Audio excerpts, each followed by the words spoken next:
What is this food security? What do you think is the relevance of agriculture, investing in agriculture than other sector? What are we producing? What is our economic advantage? Where are we producing? Do we have enough land? Do we have enough resources? Do we have enough input? Do we have enough labor? What are those crops that a starter could actually cultivate, which in turn will, bring out massive profits? Because currently Nigerians don't export again because we abuse the use of chemicals. What are those ways of protecting the farmland, from thieves?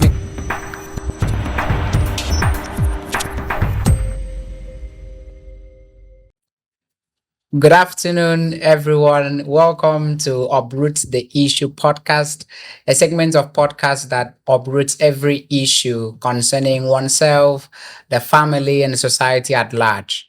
In the studio here, I have two resourceful farmers here with me. So I would love them to introduce themselves. Thank you very much. My name is Idorenyin Ekanem. I am a farmer. My specialty is fisheries and aquaculture. But then I do vegetable cultivation and then crop cultivation too. And I'm into community development and extension services. So that's an added advantage to what we are going to discuss today. Thank you very much. Thank you very much, sir. Thank you. My name is Emmanuel Peter. I'm a crop scientist currently pursuing my master's degree in seed science and technology.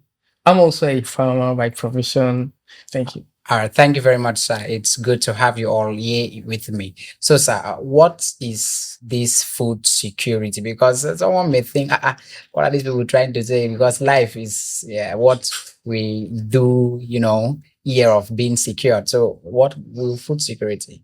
Food security is all about availability of food and accessibility. Now, what quantity of food do we have available to our people? From what source? You also look at access. What is the economic power of the people? The ability to purchase. What is the demand? Is it protein demand? Is it carbohydrate demand of the people? What do they consume more? Each locality has their own need in terms of food. Down here, we consume more of carbohydrates and protein. When you move up north, you realize that they do more of cereal, more of grains. So that could affect what kind of food is available here and what kind of food is available there. So food security as a whole is what is readily available. What can we have anytime in sufficient quantity? We access it, we consume it, then it's part of our lifestyle, part of our culture. That's what it is. Wow.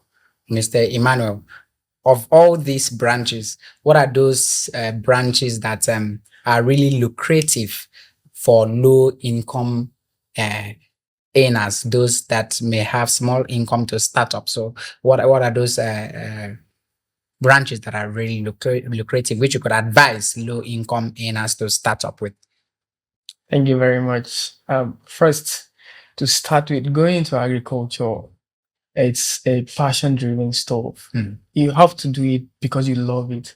You don't just dive into it because of the money, because of the interest and everything. So you need to sit down, talk to yourself, which path am I going to be good at? Is it fish farming? Is it poultry farming? Or is it crop farming? All of it are okay for a low-income earner to start up with. But because one thing in agriculture is what you impute is what you get out of it. So me, I'm a crop specialist. So I can advise someone from my experience to go into crop farming, such as short season crops like cucumber, tomato, pepper, and all of that. Those ones are okay to start up with, and it requires minimal capital. You can just do it by your backside, like your garden over there, and you can still get something out of it. Wow. Now, sir, what do you think is the relevance of agriculture, investing in agriculture, than other sector? Because you see, I believe agriculture is the mother to every other sector of the economy. Thank you very much. The relevance of agriculture over other sectors are numerous. Food is very important. Food, clothing, and shelter. At the basic level of life, food is very important to each and everyone.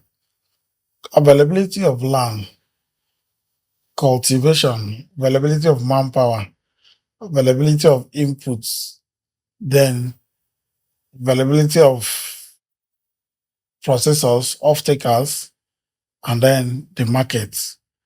You can't undermine agriculture in any economy of the world.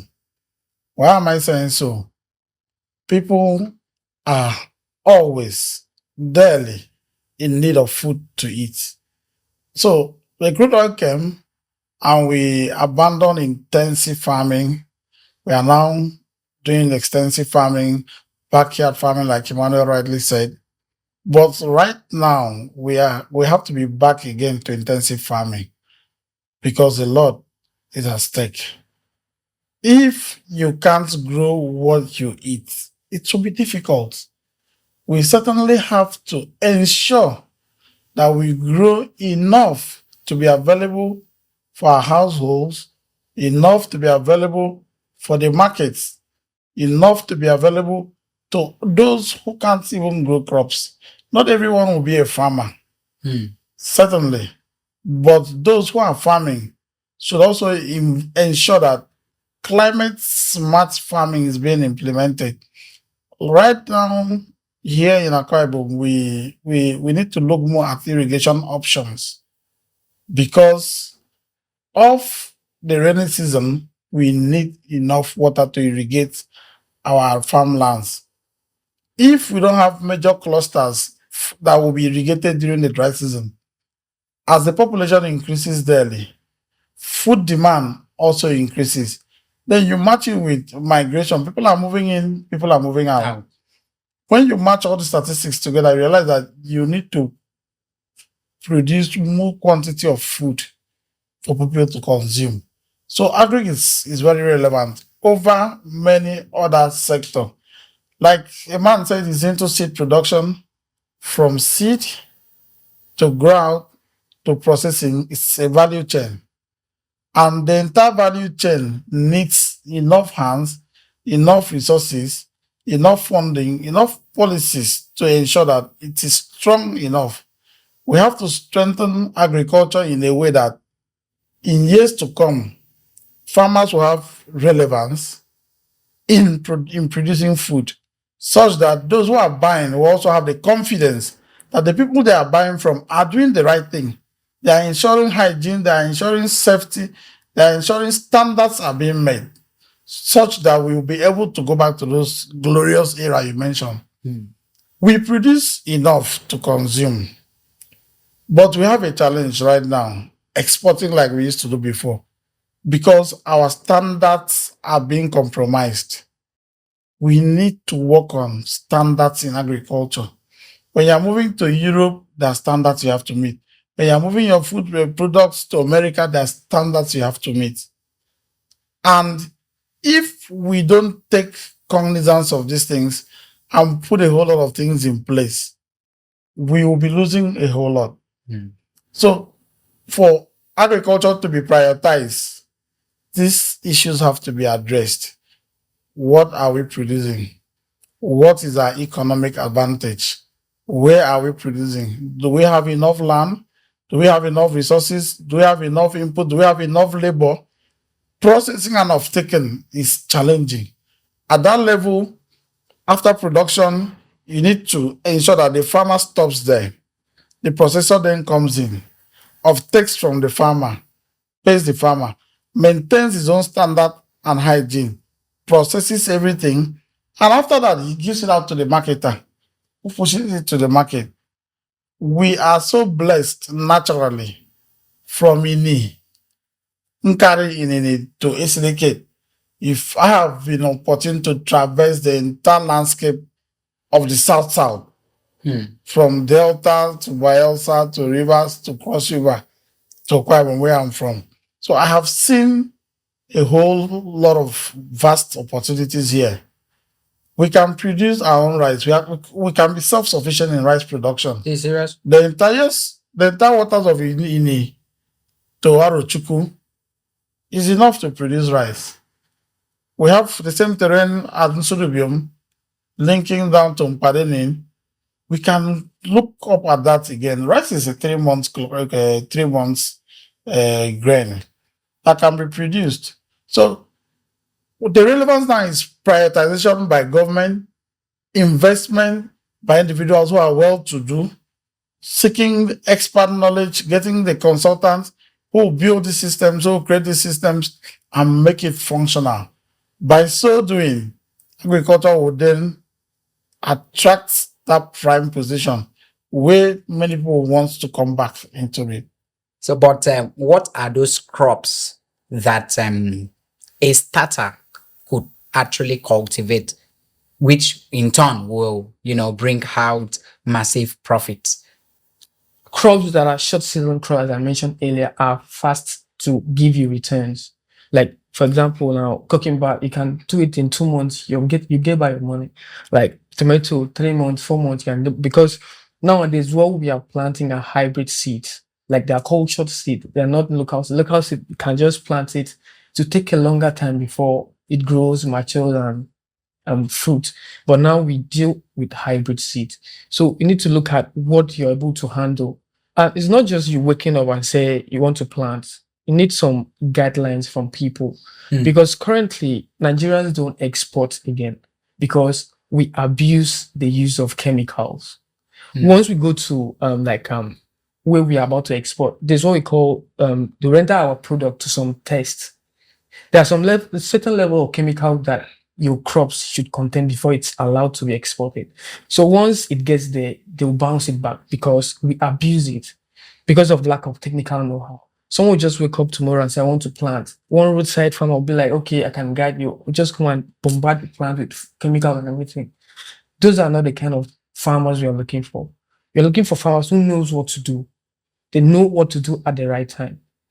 Look at also talking about the crops to plant. You need to look at your environment, your soil also, because you can't just wake up and plant crop which you know it cannot provide you the necessary outcome. So you need to just look at your soil requirements, so your climate requirement also, before you go into planting. I believe you are enjoying how this conversation is going. Are you a farmer or you are a low-income earner who feels that investing in farming will help boost your investment or boost up your income? Join in this conversation. We really value your comments. So we'll go down to the comment segment and drop your questions. Of course, our speakers are very much available to give you responses. So, sir, what are those ways of protecting the farmland, from thieves? Because in this side, it's very rampant. You have people that when you're sleeping, they are up watching the farm for you. Yeah, so please help us. Either you do CCTV, you have your dogs, and you have some security guards too. That will really help in protecting the farm. You can't put in, say, a whooping 20, 30 million naira into a venture, then you abandon it for thieves. No. You will do your community engagement, talk to the youth, so that they will know the dangers of the implication of stealing. If you are caught, we will face the law. No plea bargain. Because what I'm doing is for the benefit of the community. You domesticate your project. There are several ways you do certain things and you reduce crisis. When you get to a community, you talk to their leaders, you get some youths, you train them to work for you. When you domesticate with such measures, you reduce the attack on the farm. When you have your watchdogs, you have your CCTV, you have your alarm system, and you have people who monitor from time to time, it will be reduced. And in controlled environment, for me, I'm no longer discussing open farming. No, I wouldn't like to be part of open farming system. So which farming system do you? Closed farming system, controlled farming systems. That is where you'll show your profit. Like he has rightly mentioned, If I give him 1 hectare of land to produce tomato and cucumber, and I use half of that 1 hectare in a control system, let me ask a man who will have a better result. You. That's the truth. So you go where you are sure of a higher yield, where you are sure of a more robust harvest, because that will make agriculture attractive and your result will be good. And you ensure you follow standards. I have been opportuned to see systems differently. I don't know if you've heard of hydroponics or aquaponics, where treated cultured water is being used to grow vegetables, to grow crops. That's where we are heading to. Climate smart agriculture. You don't wait for the sun to grow. You have certain light bulbs that emit UV lights. It's serious. Yes. Yeah. And they give you what the sun will give you. With that, you have your result on time and everything you need. The market is there because what you are doing is hygienic, it's clean, it's perfect. That's where we should be moving towards. You know, they say insanity is doing what you've been doing repeatedly without results. It applies to agriculture too. Yeah. My grandparents were farmers. No evidence. My great-grandparents were farmers. No evidence. No evidence. So how will I, in this century, become a farmer? No evidence. So you have to to explain that. Growing up, we had snake tomato. I know you guys are Gen Zs. I was born a little way back. I can't find that species of tomato any longer. Our universities abandoned it and it died off. Our researchers abandoned it. It was an indeterminate tomato that when you plant, it will grow more than 3-4 years. And every December, you see it very long, sweet. This is serious. Yes. So we need to protect our indigenous species. What we have here that is our own, that is useful to us. Science, research, biotechnology should help protect it. Conservation. Keep it safe for us. Other generations will come and look for it. So when we are talking of food security, we should preserve what we have. We should protect it. We should nurture it such that the generation after generation will come and see it and benefit from it. He mentioned hybrid. Initially I was totally against hybrid because it won't encourage our indigenous seeds to thrive. But because we've not lived up to expectation, you have to embrace it. Wow. So these are the threats, basic threats. Cocoyam is gradually fading away. Nobody is seeing. Cocoyam today is highly sought after. Our people abroad are looking for cocoyam. Cola, bitter cola is highly sought after. In certain countries, it is very pricey. But we have to ensure that we secure these things, we grow them. If it means having conservation parks for certain things, we have. Not just the universities alone. We need individual researchers who will bring up certain things, help us keep themselves. All right. And then make the future look beautiful. Thank you very much, sir. So, Mr. Emmanuel, as part of your parting words, what is your advice for your fellow farmers there? Okay, what I would love to say is don't just jump into farming because of the output. Jump into it, go into it. Don't jump into it, go into it for the love of it. So you'll be able to know what you're doing. Because if at the end of the day you don't know what you're doing, you still come out with failed agri sector. So just go for it because you love it. Don't go for it because of the benefits. All right, thank you very much. So, sir, in just one word, say something as a parting word to the audience. For us to be sure that we have good food, acceptable food, all hands needs to be on deck to build a viable agricultural sector. From the scientists to the producer, to the processor, to the off-taker, to the irrigation experts, everybody needs to come together because we need to produce what we will eat, what our children will eat, and also what we can sell out to make more money. Thank you. Thank you very much. This was a very fantastic moment of learning with the two farmers here that I have. Thank you very much, Mr. Ekanem. Thank you very much, Mr. Emmanuel, the seed technologist. As much as you can, please, agriculture, farming is the primary source of survival. Goodbye. Stay safe. Until next episode, I remain your host, Ekemini Ekwere. Bye for now. Bye.